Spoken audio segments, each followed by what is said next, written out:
ఒకానొక రోజు ఒక భక్తుడంట తనకి సముద్ర తీరాన నడుస్తూ ప్రార్థన చేసుకునే అలవాటు ఉందంట.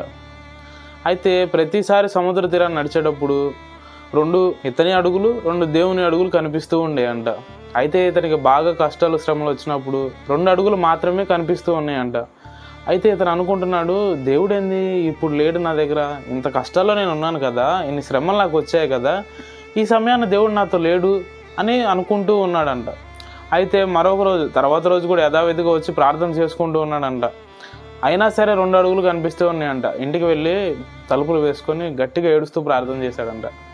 అయ్యా, ఇన్ని రోజులు నాతో ఉన్నావు కదా దేవా, ఈ కష్టాలు శ్రమలు వచ్చాయని నువ్వు కూడా నన్ను వదిలిపెడితే ఎలా దేవా, ఇంకెవరున్నారయ్యా నాకు, నువ్వే కదా దేవా ఆధారం, ఇంకా నువ్వు తప్పితే నాకు ఎవరున్నారు, ఈ లోకంలో అందరూ వద్దు అనుకొని నువ్వే కావాలనుకొని వచ్చాను ప్రభువా, అన్నీ బాగున్నప్పుడు నాతోనే ఉన్నావు, ఇప్పుడు ఎందుకు ప్రభువా నన్ను వదిలిపెట్టి వెళ్ళిపోయావు అని కన్నీరు కాలుస్తూ అడిగినప్పుడు దేవుడి స్వరం వినిపిస్తూ ఉందంట.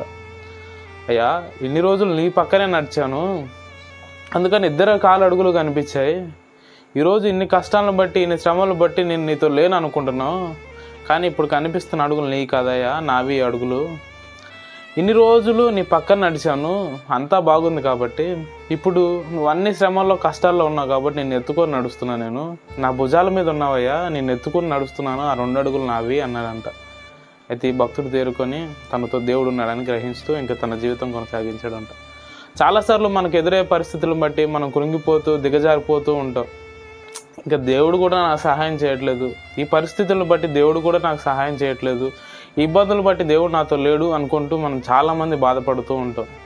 కానీ ఈరోజు దేవుడు మనకి ఇస్తున్న వాగ్దానం ఏంటంటే, సియోను అనుకుంటూ ఉందంట ప్రభు నన్ను విడిచిపెట్టి ఉన్నాడు, ప్రభు నన్ను మర్చిపోయాడని. ఆ సియోను అనే స్థానంలో మన పేరు రాసుకున్నట్లయితే మనకు అర్థమవుతుంది. మీ పేరు మీరు రాసుకొని చదవండి.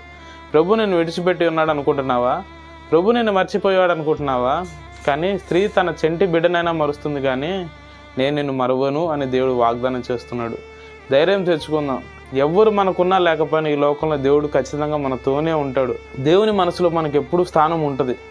ఎప్పుడు దేవుడు మనల్ని మర్చిపోయేవాడు కాదు, దేవుడు మనల్ని విడిచిపెట్టేవాడు కాదు. ధైర్యం కలుగుందాం. ఈ రోజు వరకు మనం బ్రతికున్నామన్నా సరే అది దేవుని కృప వల్లనే బ్రతికున్నాం అనేది గ్రహించాలి. ఎందుకంటే చాలాసార్లు మనం లోకంలో జీవిస్తున్నప్పుడు మనకేమనిపిస్తుందంటే, లోకంలో ఎంతోమంది ఉన్నారు, చాలా ఉన్న స్థితిలో ఉన్నారు, కానీ నా కుటుంబం ఇలా దిగజారిపోయింది, నాతో దేవుడు లేడు, నా కుటుంబానికి దేవుడు తోడే లేడు అనుకుంటున్నాం. యోబు కుటుంబానికి కూడా దేవుడు కంచె వేశాడు. అన్నీ ఉన్నప్పుడు దేవుడు స్తుతించాడు, ఏమీ లేనప్పుడు కూడా యోబు స్తుతించాడు. అన్నీ ఇచ్చి దేవుడు పరీక్షించాడు, ఏమీ లేని స్థితిలో కూడా దేవుడు యోబుని పరీక్షించాడు.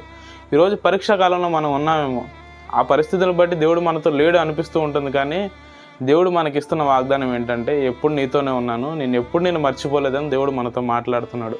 ధైర్యం తెచ్చుకుందాం. ప్రభు ఎప్పుడు మనతోడే ఉంటాడని నమ్ముదాం. ప్రభు కృప మనకు తోడే ఉండును గాక. ఆమేన్.